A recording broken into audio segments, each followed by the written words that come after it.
পরিমিতি ক্লাসে আমরা এখন যেটা শিখতেছি সেটা হচ্ছে ক্ষেত্রফল বিষয়।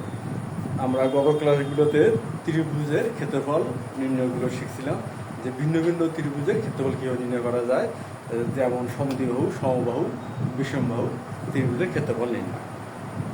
আজকে আমাদের আলোচনার বিষয় হবে বৃত্তচাপ এবং বৃত্তকলা। বৃত্তচাপ এবং বৃত্তকলা। এই বৃত্তচাপ এবং বৃত্তকলার ক্ষেত্রফল এবং বৃত্তচাপের দৈর্ঘ্য নির্ণয়ের সূত্রগুলো আলোচনা করার আগে আমরা একটা বেসিক বিষয় শিখি, যেটা ব্যবহার করে আমরা এই ক্ষেত্রফলগুলো নির্ণয় করব। আচ্ছা, সেই বিষয়টা কি? হচ্ছে এটা একটা বৃত্ত।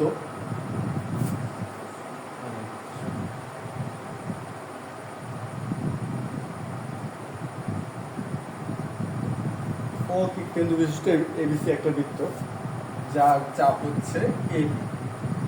এই বৃত্তটার চাপ কি? A B.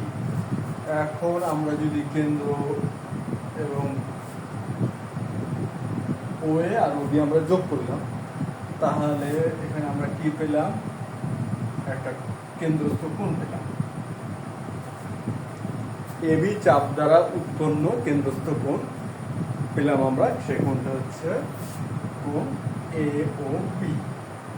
এটা হচ্ছে এ বি চাপ দ্বারা উৎপন্ন কেন্দ্রস্থ কোণ। এখন যদি আমরা একটু খেয়াল করি, যেমন আমরা এ বি চাপটাকে বর্ধিত করলাম, ধরে নিচ্ছি আমরা এ বি চাপটাকে বাড়াইলাম সি পর্যন্ত, সি না ডি পর্যন্ত বাড়াইলাম। এ বি চাপটাকে আমরা বর্ধিত করে ডি পর্যন্ত করলাম। এখন ওডি যোগ করি, তাহলে আর একটা কোণ পাওয়া গেল এ ও ডি। এ ও ডি। তা এখন আমরা এ ও বি কেন পাইলাম? এ বি চাপের জন্য। এ বি চাপ, এটার জন্য পেলাম হচ্ছে আমরা কোণ এ ও বি। চাপ এডির জন্য পেলাম কোণ এ ও ডি। এই দুটোই কেন্দ্রস্থ কোণ, দুটো ভিন্ন ভিন্ন চাপের জন্য পাওয়া। এখন যদি আমরা একটা বিষয় খেয়াল করি, যে চাপের দৈর্ঘ্য বর্ধিত করা হয়েছে, কোণটাও বেড়ে গেছে। কেন? চিত্র হিসেবে বলা যাচ্ছে যে কোণ এ ও বি লেস দেন কোণ এ ও ডি। চাপ এ বি লেস দেন চাপ এ ডি। এখান থেকে এই সিদ্ধান্ত নেওয়া যাচ্ছে না যে চাপের দৈর্ঘ্য বৃদ্ধি করলে কোণের দৈর্ঘ্য বৃদ্ধি পাচ্ছে, কোণের পরিমাপটা বৃদ্ধি পাচ্ছে, চাপ বর্ধিত হচ্ছে, কোণটাও বেড়ে যাচ্ছে। এখান থেকে একটা বিষয় দাঁড় করানো হলো,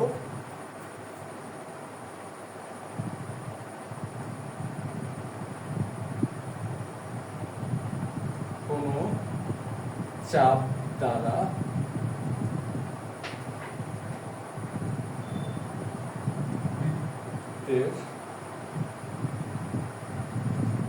উৎপন্ন কেন্দ্রস্থ কোণ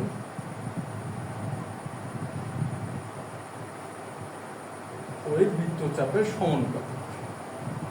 ওই বৃত্তচাপের সমানুপাতিক। ব্যাপারটা তাহলে কি দাঁড়ালো? যে চাপের দৈর্ঘ্য আমরা যে হারে বৃদ্ধি করব, কেন্দ্রস্থ কোণও ঠিক সেই হারে বৃদ্ধি করবে। চাপের দৈর্ঘ্য যদি এক্স হয় আর কোণ হয় থিটা, কি বলা হলো? যে চাপের দৈর্ঘ্য ধরে নিচ্ছি এক্স, তাহলে কোণ থিটা। চাপের দৈর্ঘ্য বর্ধিত করে 2x করলাম, তাহলে কোণটা হয়ে যাবে 2θ। অর্থাৎ এখান থেকে আমরা কি বলতেছি? চাপের দৈর্ঘ্য যে হারে বৃদ্ধি পাবে, কোণের পরিমাপও সে হারে বাড়বে। এটাই হচ্ছে কোনো চাপ দ্বারা বৃত্তের উৎপন্ন কেন্দ্রস্থ কোণ ওই বৃত্তচাপের সমানুপাতিক। এটা যদি এখন আমরা অনুপাতের ধারণা লিখি, তাহলে কিভাবে লিখবো? চাপ এবি, চাপ হচ্ছে এডি ইকুয়াল কোণ এওবি, কোণ এওডি। তাহলে আমরা এই ধরনের একটা সম্পর্ক পাবো যে চাপ দর অনুপাত কোণ দর অনুপাতের সমান। এগুলো আমাদের একটা ধারণা।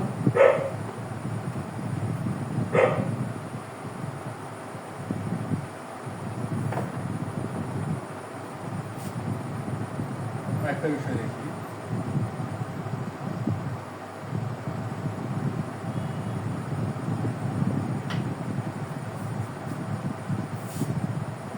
ও কেন্দ্র বিশিষ্ট এখানে একটা আমরা বৃত্ত দেখতে পাচ্ছি।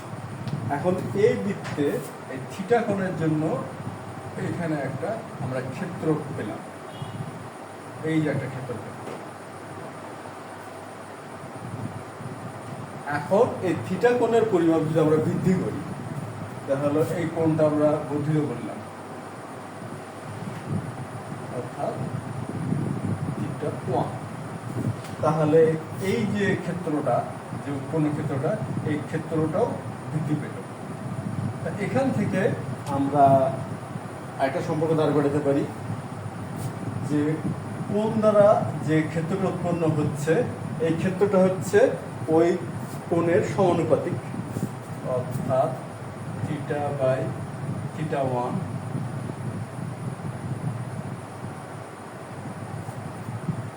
তাহলে এখানে হচ্ছে ক্ষেত্র এওবি ভাগ ক্ষেত্র এওডি। তাহলে এখান থেকে এই ক্ষেত্রটা পেলাম যে কোণের মান বাড়তেছে, এই ক্ষেত্রটারও পরিমাপ বৃদ্ধি পাচ্ছে এবং এটা সমানুপাতিক এবং এটাও সমানুপাতিক। এই যে বিষয়টা আমরা এখন দেখলাম বা শিখলাম, এখন এই ধারণা ব্যবহার করেই আমরা বৃত্তচাপের দৈর্ঘ্য এবং বৃত্তবলের ক্ষেত্রফল নির্ণয় করব। এখন সেটা আমরা দেখি কি হয়।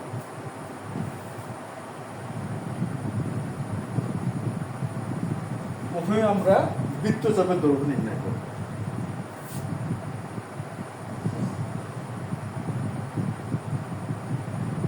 এটা হচ্ছে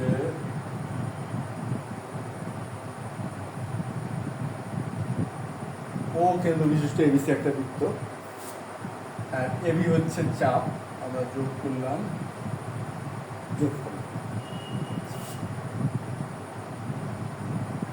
ধরে নিলাম এওবি একটা কোণ যার পরিমাপ হচ্ছে থিটা। এখন আমরা অনুপাতের ধারণা যদি এখানে ব্যবহার করি তাহলে কি পাবো?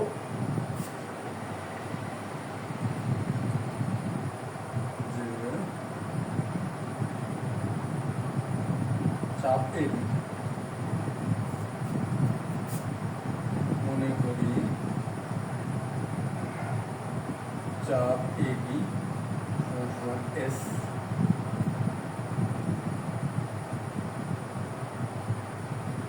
কেন্দ্রস্থ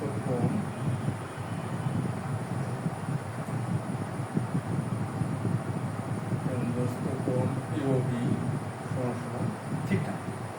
আমরা ধরে নিলাম চাপ এবি হচ্ছে এস, কেন্দ্রস্থ কোণ এওবি সমান থিটা, এবং এস এর মানটাই আমরা কিন্তু বের করব। তাহলে চাপ এবি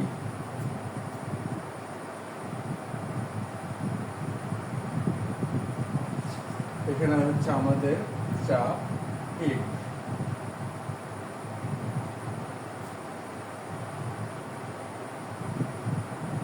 এখন চাপ এবি কার জন্য পাওয়া গেছে? চাপ এবির জন্য পাওয়া যায় থিটা। এখন আমরা একটা জিনিস খেয়াল করি, এই যে পুরো চাপটা, যেটাকে আমরা বৃত্ত বলি, পুরা বৃত্ত অর্থাৎ পূর্ণ যে চাপটা, যেটাকে কিনা আমরা বৃত্ত বলি, সেটার দৈর্ঘ্য কত? আমরা জানি বৃত্তের পরিসীমা বা বৃত্তের পরিধি 2πr, বৃত্তের পরিধি বা পরিসীমা হচ্ছে 2πr। তাহলে এখানে আমরা 2πr পাই আর।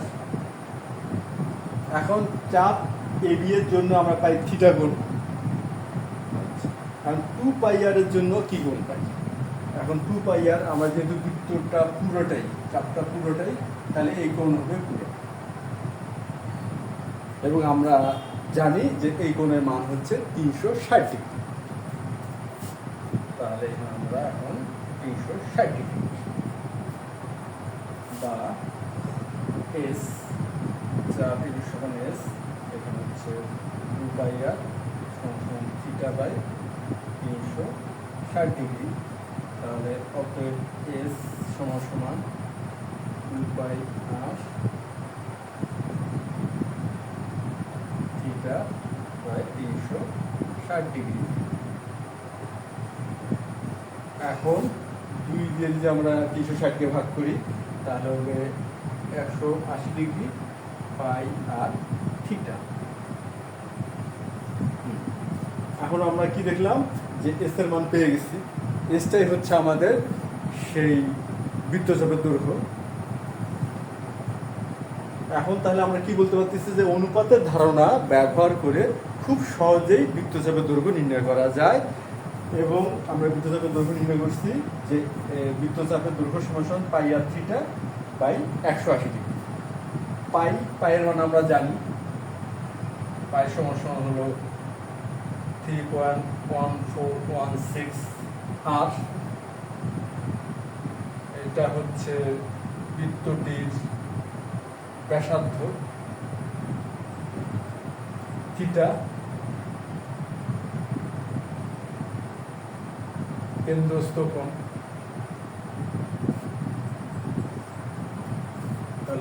এখন আমরা বলতে পারবো পাই আর থিটার মানটা এখানে বসালে খুব সহজে আমরা বৃত্তচাপের দৈর্ঘ্যটা নির্ণয় করতে পারবো।